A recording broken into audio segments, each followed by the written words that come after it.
was a good ball played in for Tony Morley. Oh, he missed it! Yes! Peter Ward!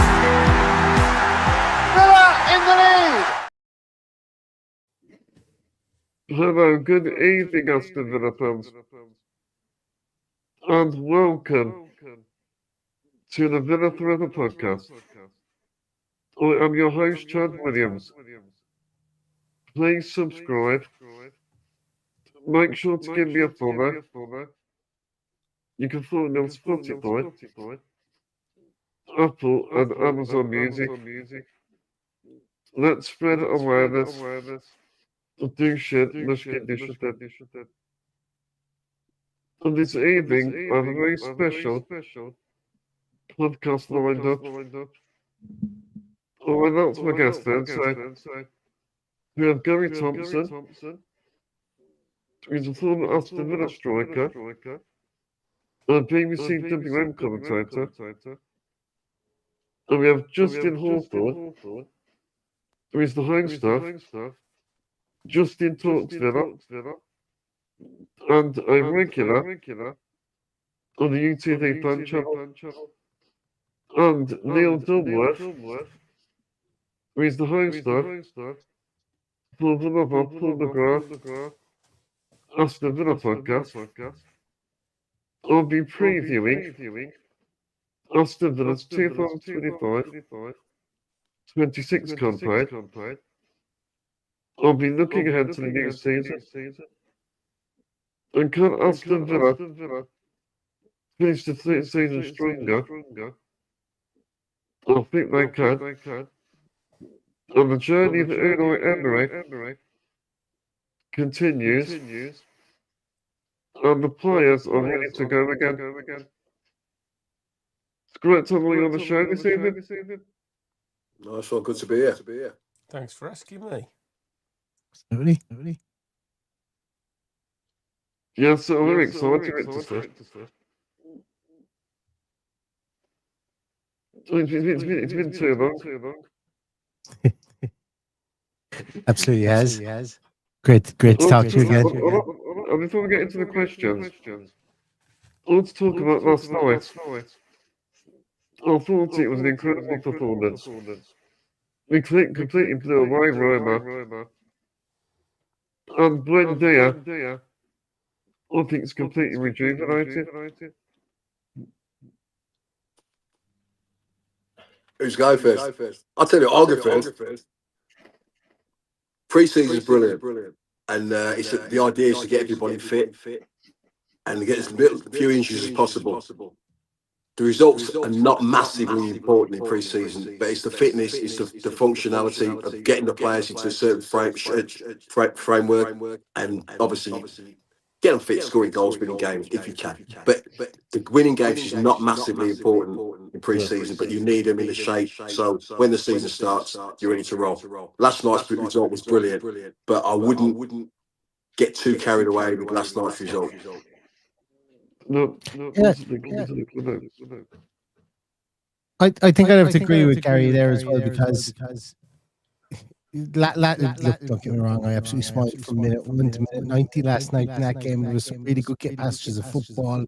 We saw players that we really wanted to shine, the likes of Buendia, the likes of Jacob Ramsey playing really well on that side, the left-hand side as well. And that's brilliant. And getting those performances and those confidence boosters up there is incredible. But as Gary said, you're only as good as your last game, whether it's pre-season or whether it's in season.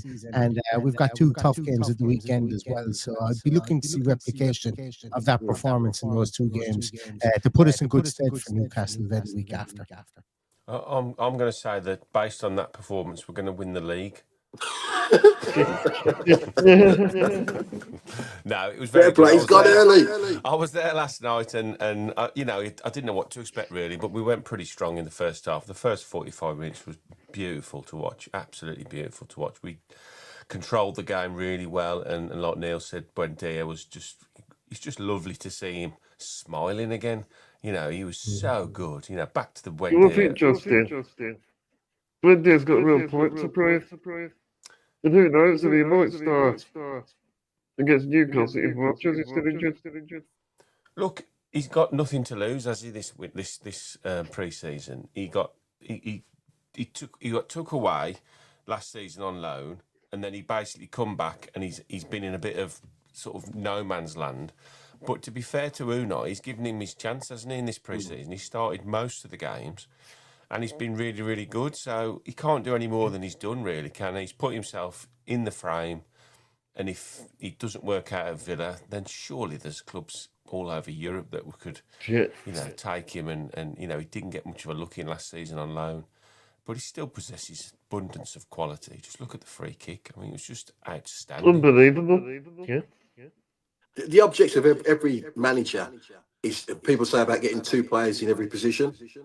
Now, Unai Emery's got a player who, like you say, went away on loan, didn't really get a good squeeze away on loan, has come back, and he's giving Unai a problem now. He's saying, well, he's knocking on the door. He's saying, look at me, I'm sharp, I'm ready to roll. I played really well last night. I've had a lot of minutes in pre-season.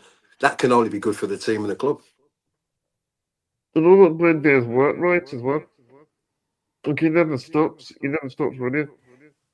He's always covered ground, though. He's always been busy, hasn't he? I mean, not always flying around making tackles, but he's always been busy, always been aware, always been available to receive the ball, and that. He's a bit niggly at times with the opposition and his own teammates, but he's one of them players you want in your team. Yeah. The other thing that I've said in pre-season, we've adopted a few times to 3 at the back. Yeah. I don't think that's something which Emery might do this season. You can't be too predictable. You're going to do something different.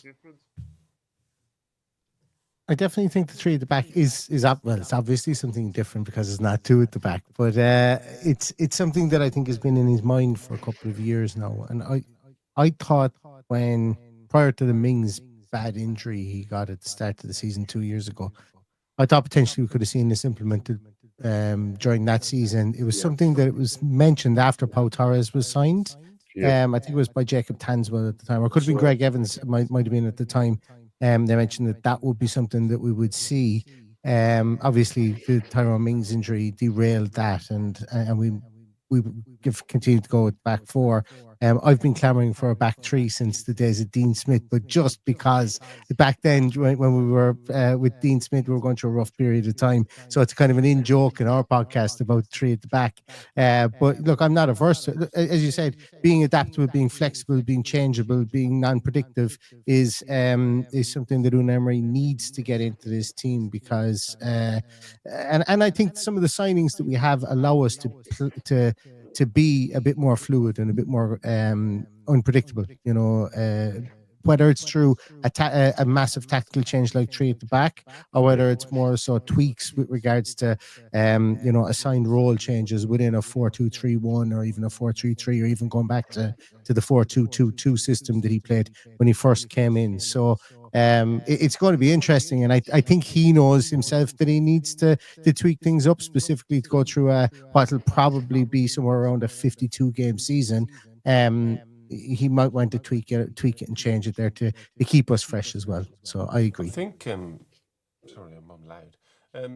The emergence of Bogard this pre-season has massively given him that ability to sort of squeeze a 3 in, but like you said, Neil, retain the 4. He loved Ezri Konsa playing that sort of false right back role when he can shift across, allow the left back then to get forward as you're more attacking left back. And we saw that when I looked at the stats last night. Our left back was bobbing on, but Bogard really just sat in with the 3 and allowed everybody to play around him. And his emergence as a real proper first team player now. And Bogard, all the way. He's getting better and better. No, he has. He's turning player. Been unbelievable.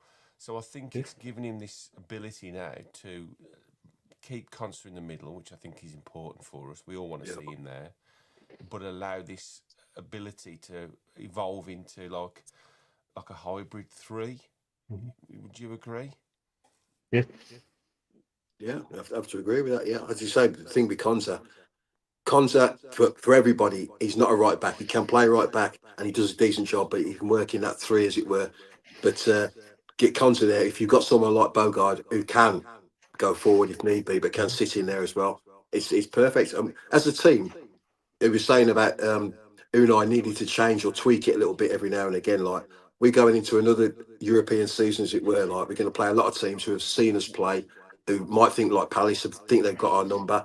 He has to tweak it a little bit. We have to find different ways to win games. Yeah, and I think with Kamara playing in just in front, it gives you that cover as well, doesn't it? That extra bit of cover, and allow Tielemans to go and play with the front players. Yeah. Because all keep playing Bergard consistently. And in most teams as well. You evolve over time. Like Man City. Guardiola. As a team, you're always developing. If the manager's there, for example, it's 6 years, which is a long time nowadays, you should be a completely different side. You got the same sort of ideas, as it were, but your side should change an awful lot in that time. Like, bring in different players. You might tweak it a little bit here and think, oh, that works for us. You might tweak it again, it might not work. So over the time, you're always evolving. I want to stand up performance during pre-season. I was going to say about Marvin. Because I think he's been one of our stand-up performers. I think Marvin, we haven't really saw the potential what he can do still, I think. There's a lot more that can still come from him. Absolutely. I think last night showed it in a game in the second half that was kind of really, it was put it this way, to be mild about it, it was different to the first half. They pressed us more. We didn't have as much time on the ball. We were the substitutions that kind of flattened the game a small little bit.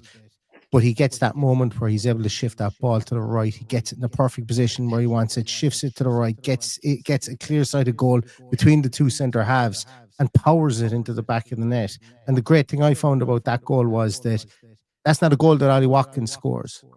Ollie Watkins would have looked past that off, maybe run through that gap and retake that ball on again at the penalty area and slide it past the goalkeeper.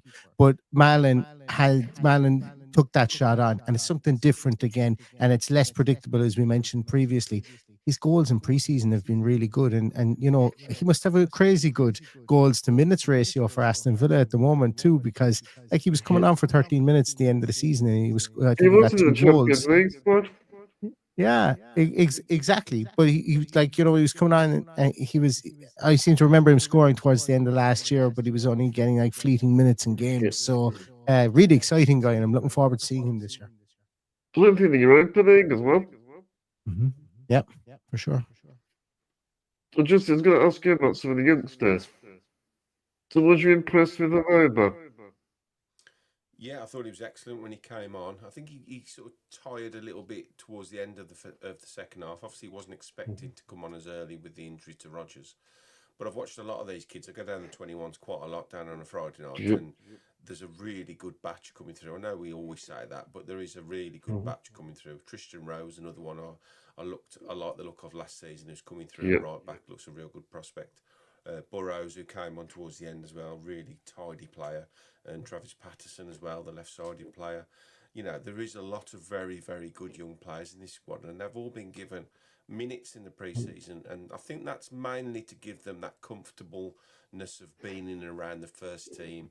And I know from Todd, the lad I know that was 21 captain that's left in the summer, I've spoken to him a lot about how Unai likes to progress the kids through the 18s into the 21s, and they do a lot of crossover work in the week that you don't see. So they'll go and grab a group of the 21s or the group of the 18s, and they'll bring them into the to the first team training sessions, and they'll run drills with them. So it keeps this progression of shape and everything that they want to go through all of the age ranks at Villa. So when you are called upon in the first team, you know what you're doing, where you're supposed to be, how things work.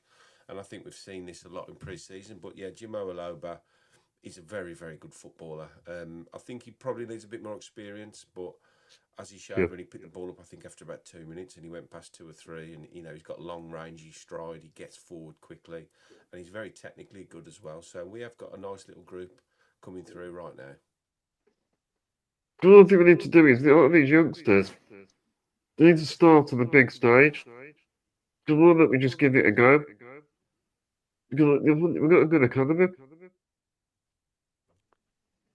Villa's always had a decent a group of players. Like, I think West Brom had the best academy, as it were, for a long time, and Villa nicked half of their players. This is what my West Brom mates keep telling me. I think we know But the whole academy, Tomo. yeah, but they are the players are good. They're strong, and the fact that he integrates them with the first team as well is absolutely superb. But you've got to have, for a club like Villa, we've always got to have a couple of youngsters coming through or just getting in and around the first team as well, because it's great for the club anyway. It's great. It's great for the young lads. They can see a bit of a pathway and a chance to get themselves in and around the first team.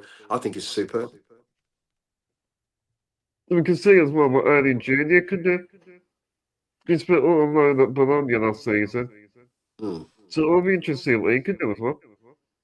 I think he's But there's a few down there. Like Justin will see most of them. But what do you reckon, then, Just? Ealing Junior is probably the one I've got the least hope for. I think You're not sure? Yeah. No, I think he's lost his way a little bit. I think he's one of these players that's been brought in as part of a deal last summer. He was let go on loan again, then he got come back, then he went on another loan again. I just think he needs a permanent move somewhere, I think, to restart his career. And I think Championship level would be probably a good place for him to start now. And, you know, a player that came through the ranks, I'm not quite sure where he started. I think he might have been down at Arsenal. Neil might know that, actually, somewhere around there. And he came in and you know, under 21s, he's done really well for England. But I think I don't see him getting much minutes at Villa. I really don't. So I think he's probably one that either try and move out permanently or later in the window. He'll probably get another 6 months. So Justin, what's happened to Berenchaya? He's gone to, is it Lisbon? He's gone to Portugal. Yeah, 12 months with a view to a permanent. So I don't think we'll ever see him in a Villa shirt. No, and just on that Barnechea transfer, I think I think that would probably prove to be a smart transfer. People might not see 13 million as being a smart transfer, but it's the added bonus of the 30% sell-on clause. Benfica are crazy good at taking players specifically from the Premier League and taking them for modest fees and then selling them into La Liga again for maybe 2-3 times what they paid for them. And if we're getting 30% sell-on fee on top of that, maybe supplements that fee from 13 million up to 20 million or something like that. You know, it's all money in the future, I think, which in the PSR world is pretty much the name of the game. Yeah, but on Ealing Junior, pardon me, PSR, we're gonna be smart with it. Got to be very smart, yeah. And I think Ealing Junior would be somebody that we would be smart to get him the optimal loan, because the Chelsea and Manchester City have done this for years, where they've had big, strong boys that they've loaned out from 19, 20, 21, and then when they're 22, and obviously they've had some maybe 3 good loans in Championship level under their belt, they've been able to sell them for 18, 20 million. You look at Howard, what's the centre half's name? Is it Taylor Howard Bellis? Or I can never, like him, Simpson Pucci, as well as somebody who Man City are looking to sell at the moment. You know, there's a litany of names there. That Gavin Bazzuno is someone else that Man City sold on. You know, Shea Charles, Sam Adozi, all those guys that Man City have sold on recently for somewhere between 14 to 20 million. That's all pure profit that ticks into the coffers. And I think while it wouldn't be pure profit for Villa need to maximise the amount of money they get for somebody like an Ealing Junior, and it would need to be in the teens. It would need to be somewhere around like the 16 to 18 million, I think, for it to be seen as a decent move from a PSR point of view, getting him in that trade for Douglas Luiz. So I could very much see Villa loaning him out this year to a Championship team that optimises him. And you know, and see where it goes from there. But I don't think we sell him this off season, because I think he's got future worth associated with him. And that Villa can kind of kick the can down the road with him to see how much they can get from him in the future. And if it turns out that they can't get much, well then, you know, they still haven't. He's kind of like the gravy on top, I think, in that transfer. The way things have worked out. The big thing is as well, we need to bring down that cost on the squad ratio, because it's far too big. So players like Den Dunker, you sort of got to offload those sort of players. I think they're going to have to pay Den Donker off by the sound of it. I think that's a deal that they just cannot get off the books. So it's going to have to be some kind of deal with the club where they offset maybe a percentage of his wages. Obviously, he's totally within his rights to sit tight and do nothing. But I mean, you would imagine he wants to go and play football. So if they can get him off the books, with less money than they would pay him if he just hung around for 12 months, then I think they're going to have to bite the bullet on this one. So thank you. The next couple of notes. So I'm going to ask the next question, So what have you made of Aston Villa's fairly quiet window? And are you happy with the current squad?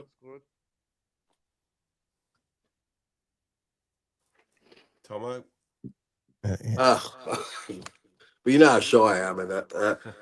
I mean, yeah, it's been quiet so far, but it looks really quiet because the amount of money that Liverpool has spent and Arsenal and all that, because they've gone bang, bang, bang, bang, and they've bought 3-4 players in, and everyone's like, well, hang on, what are we doing? Yeah. But there is still time. It's not like the end of the world yet. Is it 3 weeks to go? 3 or 4 weeks to go? Yeah. We've got So the there's 30 million striker. Yeah. You I mean, agreed to do that one. we've got one lined up yesterday that looks like he's going to go through.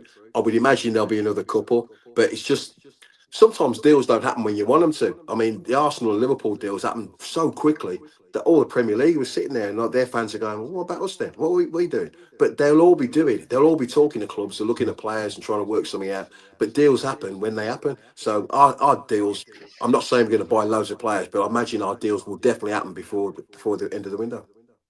So I wish Garnacho could happen. So I think there's a chance that Good another option. deal could happen, but I'm happy with where we are, to be honest. I've just been talking to Daz on WM, Tomo, and that's the question he's just asked me, saying, where are you with the squad? And I think it became pretty evident very early in the window that we wasn't going to be doing multiple deals, and it was mainly going to be concentrating on exits and finances, which I think they've done pretty well, to be honest, to navigate around all those issues. And it looks like the purse strings have been loosened a little bit this week with the incoming that seems to be coming with Gassand. But if we started the season tomorrow, I know it's only next week, but I'm pretty comfortable with where we are. The key for me when I realised we were going to be not bringing in a ruckload was retention, and I think that's what they've done very, very well. We've seen this bid today coming in from Everton for McGinn.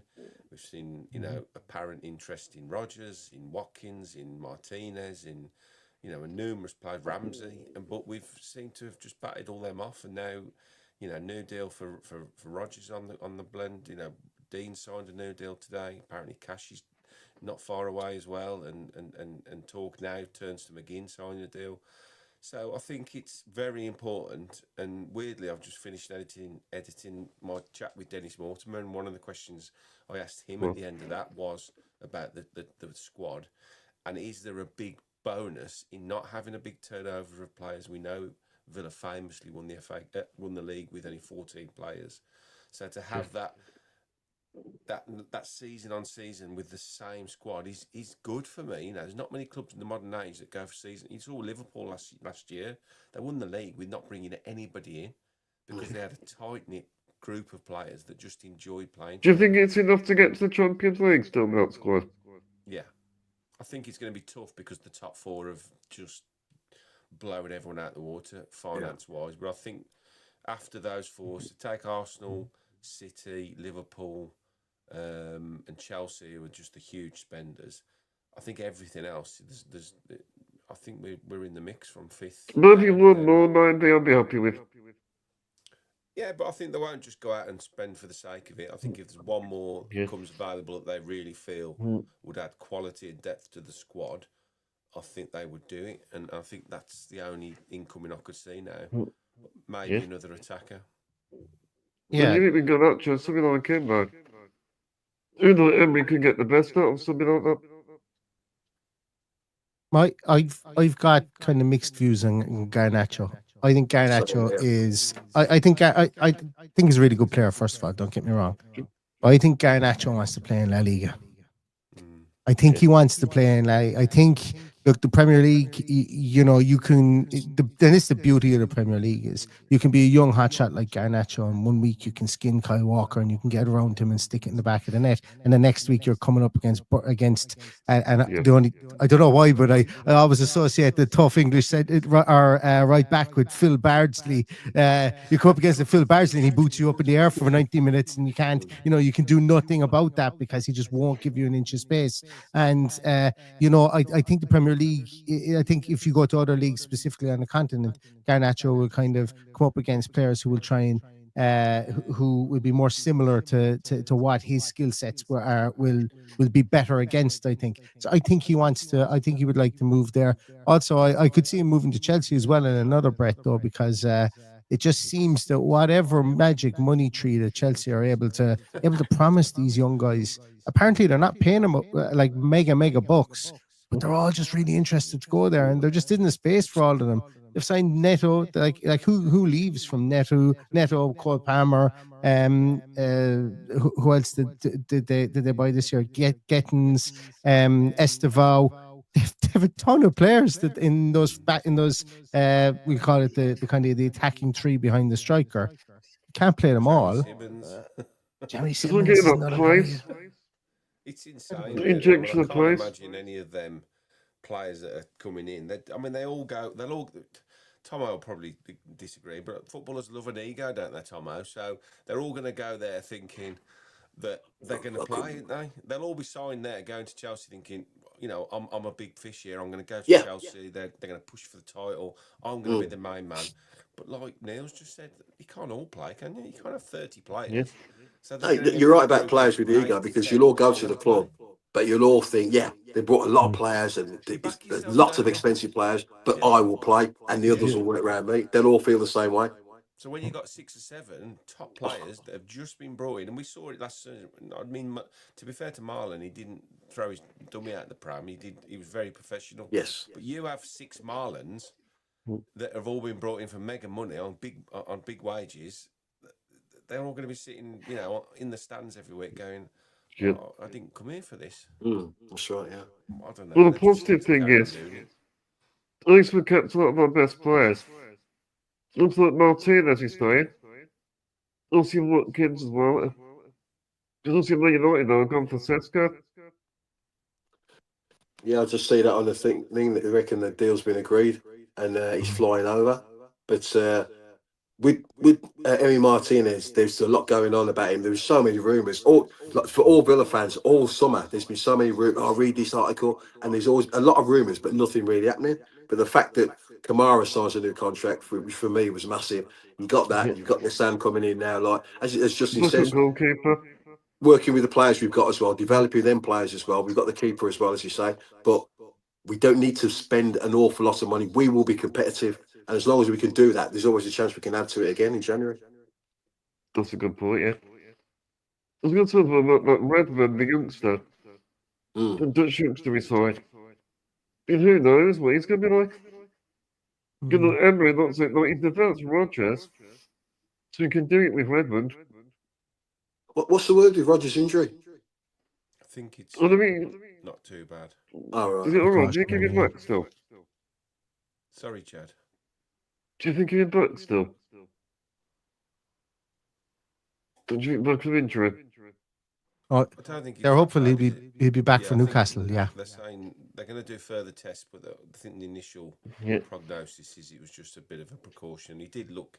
He went down, and I was watching him quite intently when he went down. He got up, he tried to run, and then he quickly sort of pointed to the bench. I think if it had been a Premier League game, I think he probably would have carried on. But it's just utterly pointless in a friendly. You might as well just come off, and he went straight down the tunnel.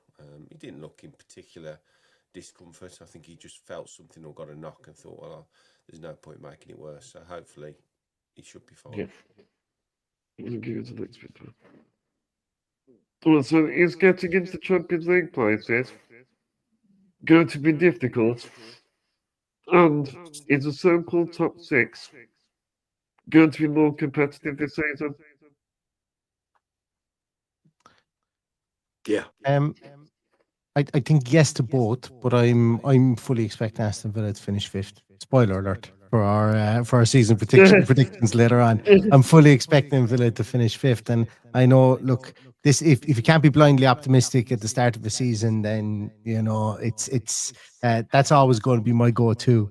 But I think that even though teams have spent a lot of money, I think Man United need a lot more open heart surgery than they've had already. They have 190 million, I think somebody said, spent on 3 players since Jim Radcliffe said that they had to cut 200 jobs at Carrington because of cost-cutting measures.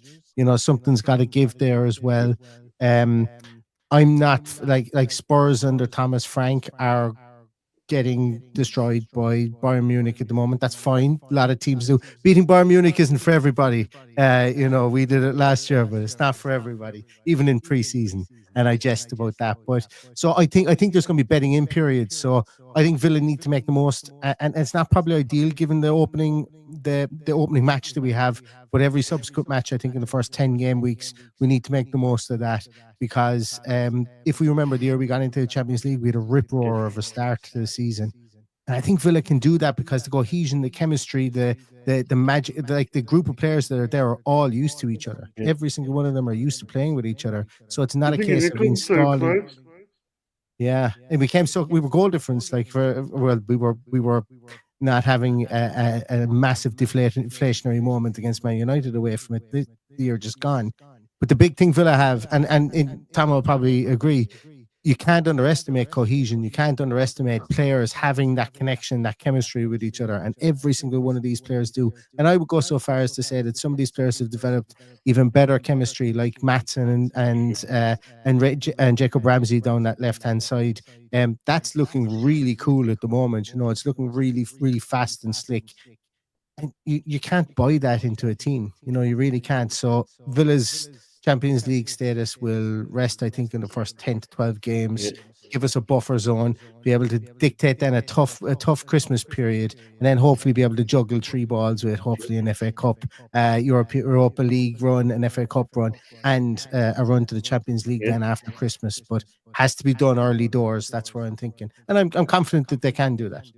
I think it's those defensive issues from towards the end of last season that we sort of need to rectify. I'm sure Emery, I bet he's already addressed it. The one thing is, I think that goal difference, it really cost us last season.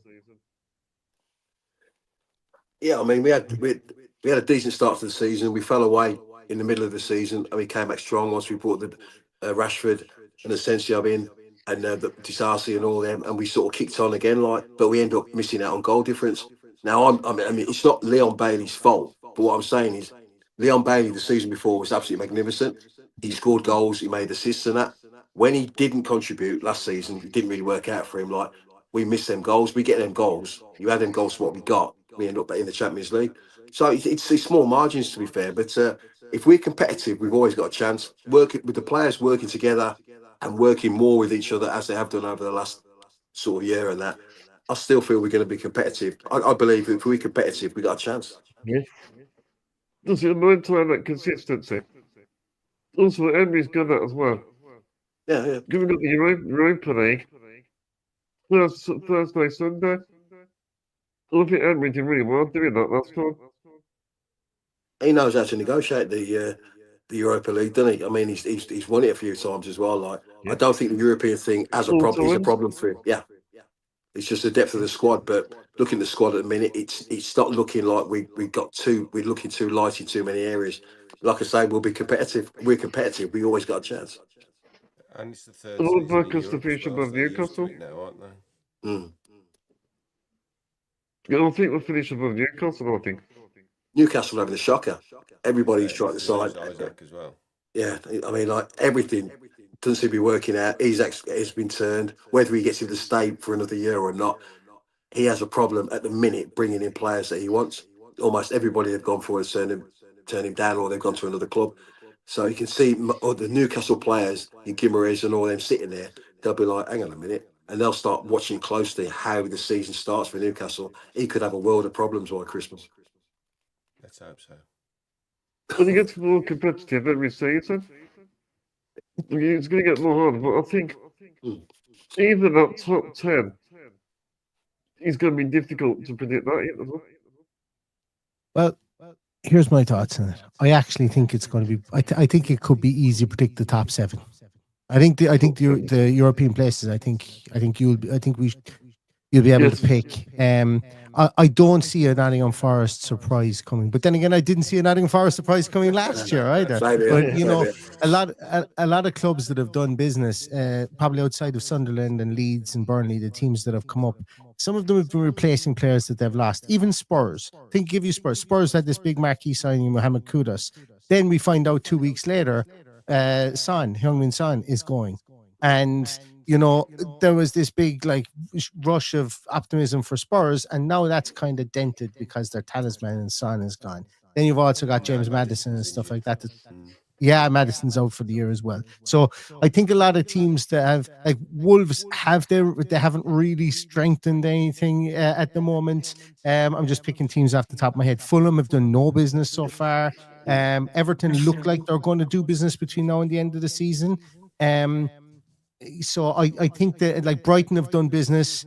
It's been young kids again, young fellas in again, and I think that they're still primed to be raided by somebody for maybe a centre half or maybe a midfielder. I think Carlos Baleba might, if Man United just starts splurging cash again. There was rumours about him going there, you know. So other teams are under attack for their players, and they're replacing players they've lost, and that's why the cohesion is so important. That's why I think that Villa will be in the mix for top 6, top 5, top 4, maybe come the end of the season, and we'd all be delighted if that was the case. Injuries? Yeah, absolutely. Give us 20 squad, I think we'll do one. That's what every team will be looking at now, thinking they all want to keep fully split squad. We can finish a lot stronger. One of the key factors for me is you have got this top 4 spending splurge, and it's hard to not look past that because that's where we want to be. But everybody that finished just below us, that group of teams that and Forest as well, you had Forest, Brighton, Bournemouth, Brentford, that were all doing really, really well. They'd all put together some really good squads. They were all challenging for Europe. And they've all been dismantled this summer. And now we're our nearest competitors underneath us. So, it's going to be hard to catch the ones above us. But I think most of the teams that were just below us, that little group of 5 or 6, are all massively weaker. And Newcastle, who you just expected to maybe kick on this summer and do maybe what Chelsea have done and go out and really strengthen and you know, what with Champions League football to offer, they've just haven't been out. Like Thomas said, they haven't been able to do anything, and they're not only doing that, but they're losing arguably one of the best strikers in Europe as well. So we are for me, like I'm with Neil really. I think 5th is, I don't want to sound cocky, but I think 5th is there for us at least this season if we can get off to the good start. Which again, I agree with Neil. The fixtures are pretty kind to us, and I even think the Newcastle fixture now looks. Well, also the first 6 fixtures. There's some loads of winnable games, which we'll come to later. But I think also I'm going to ask you, Justin. So, what do you think of Aston Villa? What do you like them to achieve this season? Champions League football or win a trophy? It's a very simple one for me, Chad. The quadruple. Like, that's what I want us to achieve. 3 cups and win the league. It's very simple, very easy to do. No, it'll always be the same answer from me, mate. Win a trophy. Yeah. Win a trophy, win a trophy, win a trophy, and win a trophy. That's all.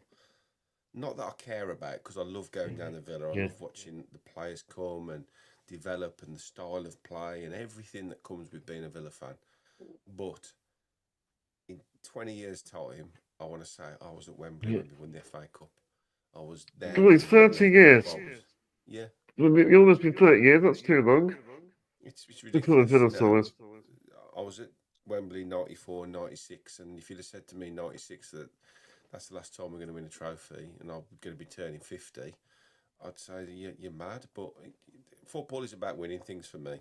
It is. And if you said to me finishing 4th or win the Europa League, I'd quite happily finish 12th and win the Europa League. Because Gary, we spoke about this a few weeks ago, Gary. Yeah. All these fans, the memories to hold on to. All fans will say the same thing. They want to win a cup. They want memories. They want to have their day out at Wembley or wherever, and they want to win the cup.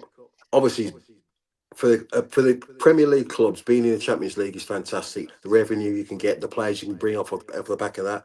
But for all fans, generally, you want to be in the Champions League, and you want to be in the Champions League or Europe every year. But we'll all be looking and thinking, let's win a cup. That's got to be the aim first. Let's win the Europa League. Spurs That's fans it. in 20 years' time won't remember where they finished this season. They'll remember they won the Europa League, though. That's right. Justin, they'll remember, but they'll laugh because it didn't matter because they weren't going to win the league. Yeah, It didn't matter. They got into Champions League. That was objective, box ticked. You know, and I think with Villa this season they should adopt that type of mentality as well. That you've got 2 shots at getting to the Champions League. Reevaluate at Christmas time. You know, where are you going to be in the league? Do you have a valid shot at getting top 5 in the league? If so, continue to plough that furrow. But the Europa League can be your safety net because we should navigate the group stage or the league stage, should I say? We should navigate that if last year's European escapades were anything to go by. Then it gives us a chance to kind of focus on the league during that period of time and then decide which one we're going to go for. But as I've always said, you can drink out of a cup at the end of the year, but you can't drink out of 5th place. So give me the Europa League, and then we can get into Champions League and have our silverware. And you know, we can see John McGinn wake up beside it in the bed or wear it as a hat the next day at training or something along those lines. It'd be fantastic, and he will do something brilliant with the cup. But the big thing is as well, we need to work the most out of Henry. Because he's not going to be at Aston Villa forever. So all he's there, win a trophy. There's a guy who watches my podcast that keeps on DMing me telling me that this is Unai's last year. This is Unai's, and I'm like, no, stop! I'll have to block you if you keep doing that. That's bad juju. Just be positive, please. He's a good guy. Yeah, I hope that. Every for years to come. Yeah. We don't know. He's went for another like 10 years, 20 years. Like Alex Ferguson. Be the dream. Yeah. If they keep giving him what he needs, there's no rush to go anywhere, is there? I mean, people saw that he could go Man United, he'd go here, he'd go there.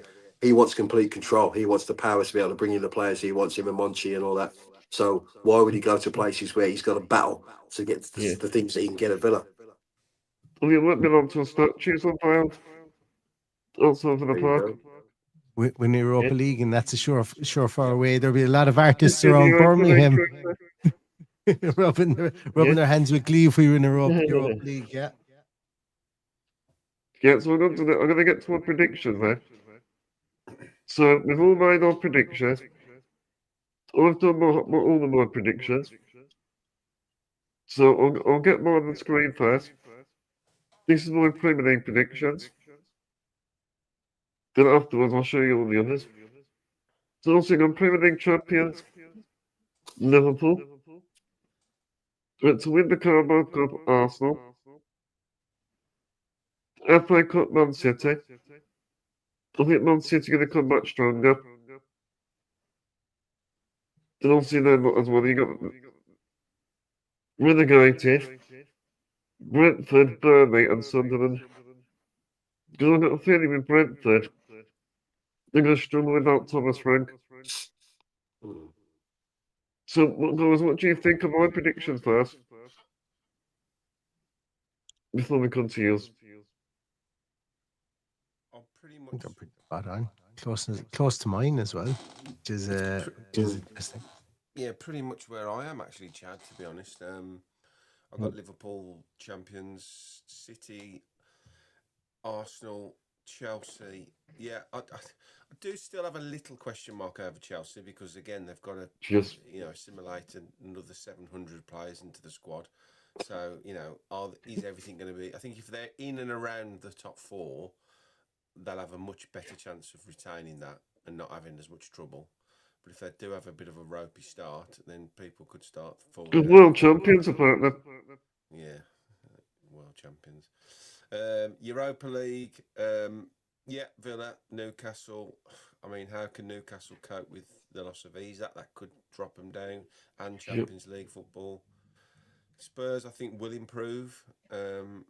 Mid-table. I mean, anyone after probably 7th, I just see a big group Yeah. of clubs there that you could literally finish anywhere. The only one I would highlight for me that I think I disagree with, I think Brentford will struggle, but I don't think they'll go down. And I think I've been What predicting this management they got? I haven't really seen what they've been doing. no, but I've been predicting this for a few years now, and I think this could be the year Wolves get relegated. Not because I'm an anti-Wolves fan, but they've lost Cunha, they've lost Ait Nouri, they've lost Semedo, and they haven't really replaced them. Craig Dawson. I think they could be in trouble. I apologise to my granddad, he's a Wolves fan. Sorry, Grandad. My next door neighbour is a man who's listening over the fence. So yes, I don't think Wolves will go down because I actually really believe in their manager. I think they've got a good manager in Vitor Pereira, and that's why, like you, the three teams that you've earmarked to go down, I have earmarked to go down too. Look, I'm not being down on Keith Andrews, who's the new Brentford manager, just for the sake of it, but because he's been in and around teams, he's been around good coaches and good coaching setups. But I think it's just a monumental step up to go from being set piece coach at Brentford to being the manager. And it's really like to me, it's his first gig in football. Could he turn out to be Pep Guardiola or Luis Enrique? Look, as an Irishman, I'd love if he did that, but then came back to manage Ireland and take us to win a World Cup. That'd be absolutely brilliant. It's huge shoes to fill. But then again, Thomas Frank had huge shoes to fill in Dean Smith's when Dean Smith left. And Dean Smith, I'm sure, had huge shoes to fill when he took over, because Brentford have been well run for the bones of 15 years now. So it's, look, I find it difficult to I find it like, here in Ireland, Keith Andrews is really respected as a coach. Kenny Cunningham has been really respected as a coach, but Cunningham has never gotten a gig really. And that's where I'm kind of going with at the moment is, I would be worried. I would be worried for him in getting to the pitch of the Premier League. But can he do it? He got to play at decent heights as a player. Probably probably got to higher in the game than he's talented. Should have gotten him there. But he got there because he was very dogged. He was very he was very determined. And if he can bring that doggedness and that determination to the dugout and get it across these players, well, look, the sky's the limit for anyone who can bring that into the managerial sphere. But like you, I think that it's a huge step, and I think people have to kind of look at that and go, without Brian Mbeumo, and maybe if Johan Visse goes as well, they will be looking at, and they've lost Christian Norgard, who I think is really their metronome in midfield. They need to spend a small bit or do a small bit of retooling to try and help Keith Andrews, I think. I put Man United know it because I'm not still convinced about them. There's still a big overhaul needed. I think it's going to take a long time. I think I can't remember where I put Man United, but I think I put them a lot higher than they finished last season. And as you're right in what you're saying, they bought a couple of strikers. Looks like Sisco's going to be going there as well. But still the problems. I think someone mentioned Baleba. They might be trying to get him. Now, he's got legs. He covers ground. He wins tackles. And you look at that Man United side. Now, they look like they've got some power going forward. But defensively, and he wants to play in a three, I don't think they've got any pace at the back or down the sides. And they've got no pace in midfield or ability to run in midfield. And if you can't run in midfield in this game nowadays in the Premier League, you're in massive trouble. So United have an awful lot to do. Well, but they weren't maintaining the consistency. Yeah. I think, but they've been like that all the time. United, they'll win 2 or 3. Fernandes will be superb. He'll win a couple of games on his own. Like you say, Cunha, he's a wonderful footballer when he's on blob. Other days he might as well not be there. But they have enough going forward to win a few games. But fundamentally, if your defence isn't right, your midfield isn't right, it doesn't matter how many goals you score, you'll give away goals, you'll have a problem. Yeah. I think I've got a prediction as well. Aston Villa will win the Europa League. Oh, we've gone early for that. Fair play. Yeah, it's going to happen, Justin. The trophy's going to come. Yeah, I hope so, mate. It's the one that everybody wants, isn't it, as well? Yeah. I think a European trophy to add to the obvious European Cup is another, like you say, it's well overdue. I just want to win something. We all want to be. But also, the Liverpool win, I remember all about. So I'm gonna get your predictions on that. So I'll start off with Gary's first. So this is what Gary's got. What Gary said there. I can't So even see Gary, it, and I what's your can't reason? remember it. I don't know. But yeah, but what do you think, guys? Neil and Justin. I think it's disgrace he's put Villa in fifth. Absolute disgrace. I was trying to be balanced. 10th Man United. I don't know. He's up They're at the one for 10. me. I cannot fathom. I just still think the size of the club and they're still able to bring in decent enough players. Yeah. I wouldn't say they're the top level players. I have a feeling that could Sesko be another flop? He'll have to come in and hit the ground running. I don't know. He's not. He's decent. He's a good player, and a lot of clubs have been coveted him. But why is he ending up at Man United, a team that's literally awful at the moment? I just don't know. There's a hell of a lot of pressure on his shoulders to go in there and carry that club now and be the main man. And if he doesn't start well, You saw just say it. You saw Hoyland when he went in there, and this kid was very, very fit, very aggressive. He covered ground. He got the odd goal as well. Like the scrutiny killed him. And Sesko, they reckon he's not mentally the strongest either, so it could be very interesting. I had a really good comparison with Hoyland and Sesko today, actually, and they both said they're going into Man United very similar fees, 84 million euros, I believe, around that fee. Very similar backgrounds, very similar coming in off the back of not brilliant seasons, but decent seasons with big reputation. I don't know. He's got to be the main man there. I mean, Sesko's what RB Leipzig, isn't it? Yeah, and Buemo is probably going to help carry the load a little bit. You got Cunha. Yeah, Cunha as well. I mean, but Man United is a bigger beast than, with greatest respect to Wolves and Brentford. You're going in there, and again, you're going to have the eyes of the world on you, and you are the three now that are expected to catapult them back into European places, and it's going to be difficult, and I think there's still a lot of upheaval behind the scenes. I think the manager hasn't got a lot in the tank with the fans now, so if he started badly, they're going to be turning maybe. I don't know. It's a funny one, and Spurs will be probably very interesting to watch. I see Tomo's got Newcastle down in 7th, but You can tell us, Frank, what about going to the Champions League? Yeah, we've seen this in the past with Spurs. They went and got Nuno, didn't they? Who was absolutely incredible at Wolves, and then he goes and gets lost. Frank's a very good coach. Can he get his point over? Can he get his philosophy over in quick time to make them challenge again, especially again with Champions League as well? There's so many. It's going to be a very, very fascinating season. And I am very pleased we are going into it settled. I think that's the biggest one for me. We'll get Justin's predictions on the screen. This is what Justin said there. So Neil, what do you like? And Gary, can you say that stuff? It's a bit bigger, guys. You should be able to see that. I think he's frozen. Yeah. What do you think, Neil? I presume that means that we win the Europa League and not finish in the Europa League place. Okay. Because I was there, Justin, all of a sudden, Justin has become non-positive. All of a sudden. I said to him, I think going to win everything. Yeah. I'll have a bit of that. Yeah. Well, I should give a bit of a spoiler before mine goes up on the screen later. I did do a bit of a troll at who's going to win. I didn't pick Liverpool, but I think I just did want it to be a small bit different. But I think Liverpool will have a shot at getting at going probably winning the Champions League as well. I think Liverpool could do a double, could do a League Champions League double. Well, some of it works. 130 million.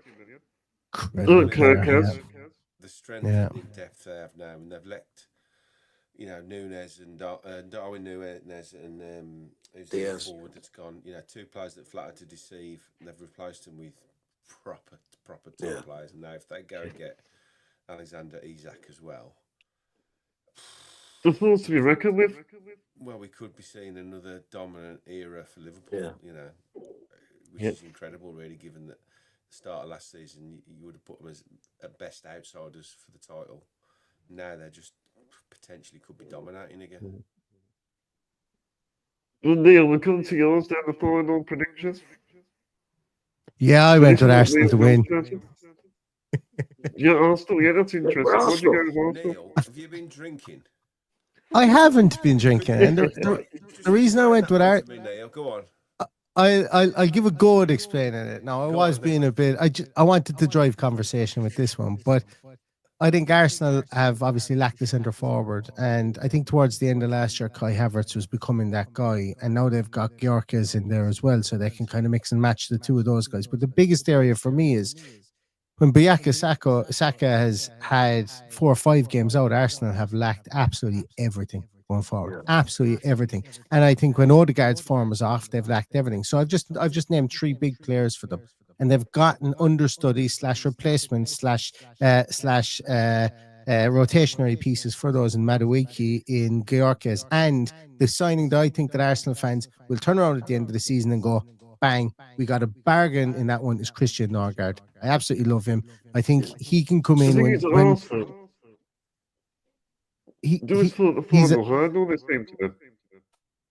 and I think the final hurdle is because of lack of form. They've had players that have come in and have not been a replacement level player for the player that they've come in for. And I think specifically the workload on Saka has been an issue. When he's been out of the team, there was no one to come in that right-hand side. On the left-hand side, when Martinelli's been out of the team, you might have been able to play a Trossard over there who was able to give you performances. Now I think that Arsenal have rounded out their team a small bit better. Are they going to win it? Look, I think Liverpool is the easy choice. Like, because Liverpool have just done a ridiculous business, and they're incredible. But if there was anybody else managing Arsenal other than Arteta, they would be my darling. They'd be my second club, to be honest with you, because I would want them for the quality of player that they have. Maybe not so much their fans, but the quality of player that they have. I would want them to do well. And I think they've probably had their best transfer window outside of Liverpool so far this off season. It's good to be different. Well, it's just for conversation. I think these 5 teams will get into the Champions League. Arsenal, Liverpool, City, Chelsea, Villa. I think the relegation places, as I mentioned, there in no particular order. Sunderland could spring a surprise. I think Sunderland might be the one team that might get out of that from what we see there, because Will Still is a really good manager.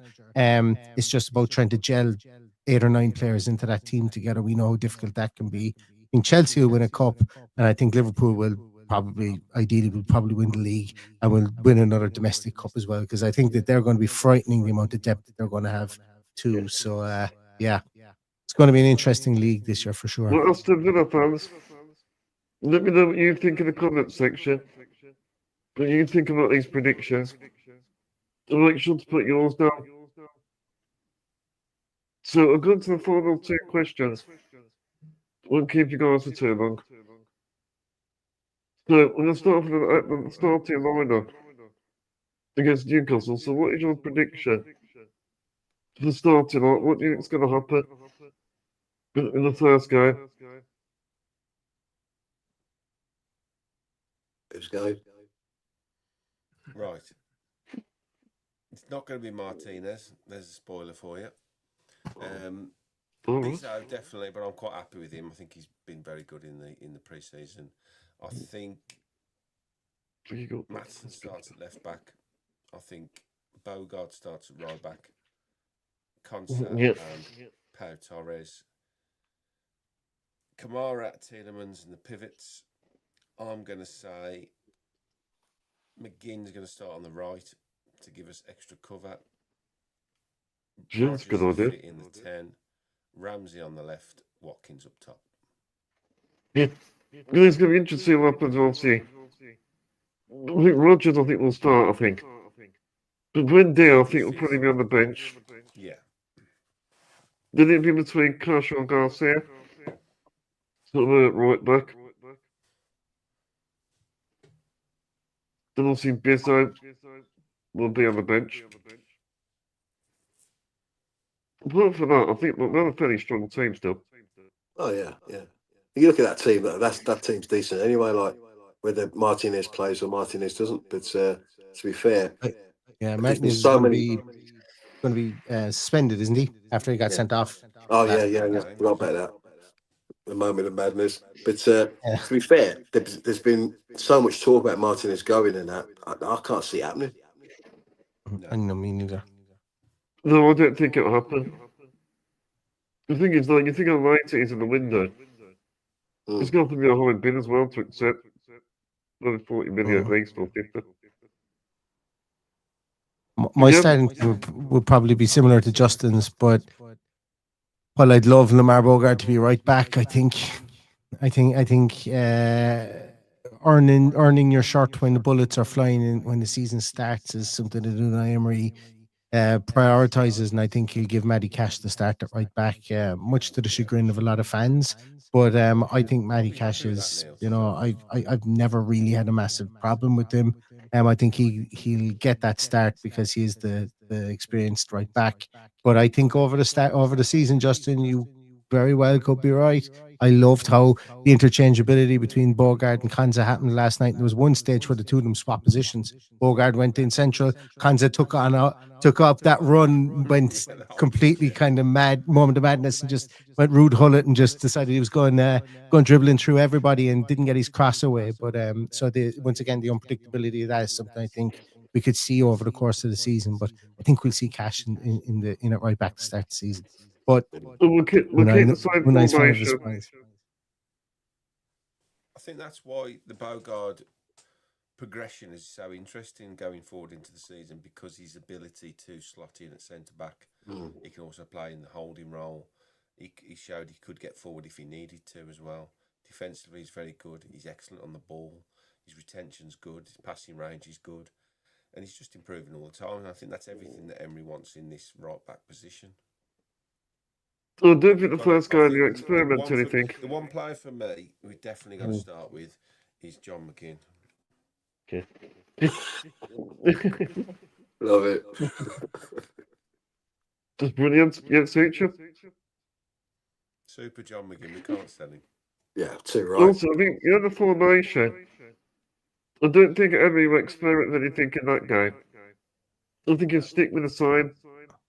Yeah, he'll just tweak it as the season goes on. Like he's got the idea, he knows what he wants to do.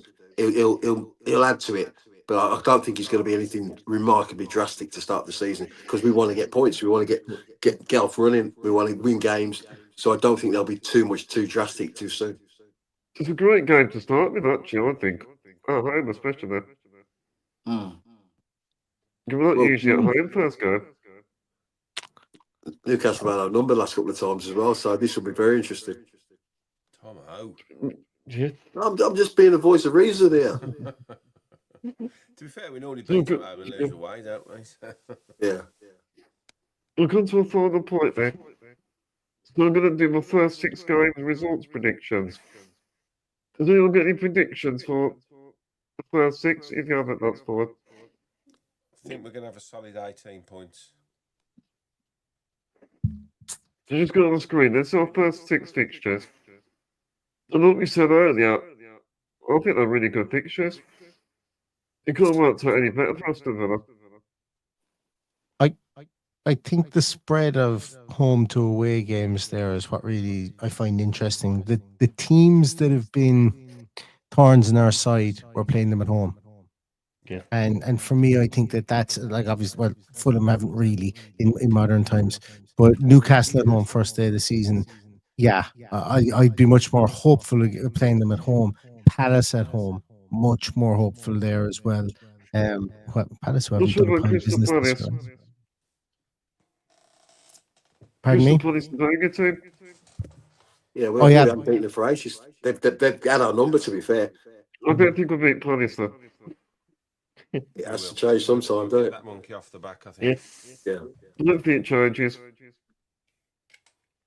Like the thing about Palace is, I think Palace have to defend against losing players again as well.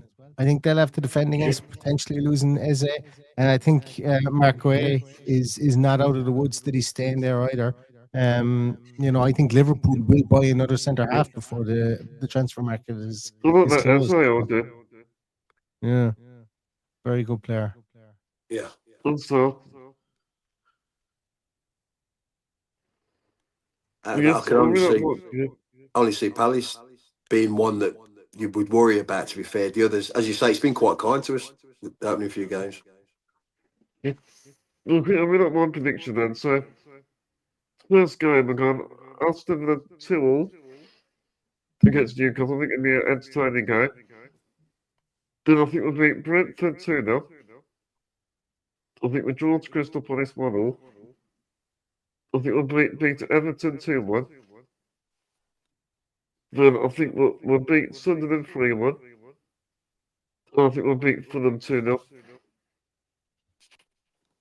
If we did that, I mean, I think we'd be quite happy enough. Oh, yeah. Got a fair few points on the board. I think if there is one out of left field come there, I think Everton in their new stadium, depending on how their start to the season goes, I think that could Yeah, be one. that could come into it. That could be a difficult fixture that we probably don't see from 30,000 feet. Look, that we're looking at the moment. I think Paddy is actually going to that game to see what the new stadium is all about. But the fans are so excited about the new change in investment. They're excited about having Moyes back, and they're excited about going into the new stadium. So there's like a trio of optimism there that should cause caution, I would say. Also, they might have Jack Grealish on the firm as well. Yeah. Oh, yeah, of course, we have been linked with Everton. Mm. I prefer him to come back to Villa. Well, yeah, anyway, I really enjoyed this preview. Just want to say thank you to all of you. Nice one. It's been No great. problem. Really enjoyed it, every minute of it. Good to see you, chaps. Nice to see you. Thanks. Well, yeah, well, thank you everyone for watching. Also, Gary, make sure not to do your singing again. I'll just save it for special occasions when Daz bullies me into doing it. Bullies, yeah. Well, Of course he does. thank you everyone for watching. If you enjoyed this podcast, please remember to make sure to subscribe. Make sure to hit the like button. Make sure to give it a share.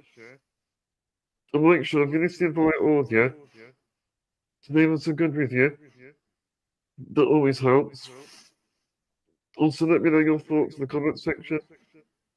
Well, thank you guys for your time. No I'm going to problem. wrap up this episode with Villa forever as always. And up the Villa. Up the Villa.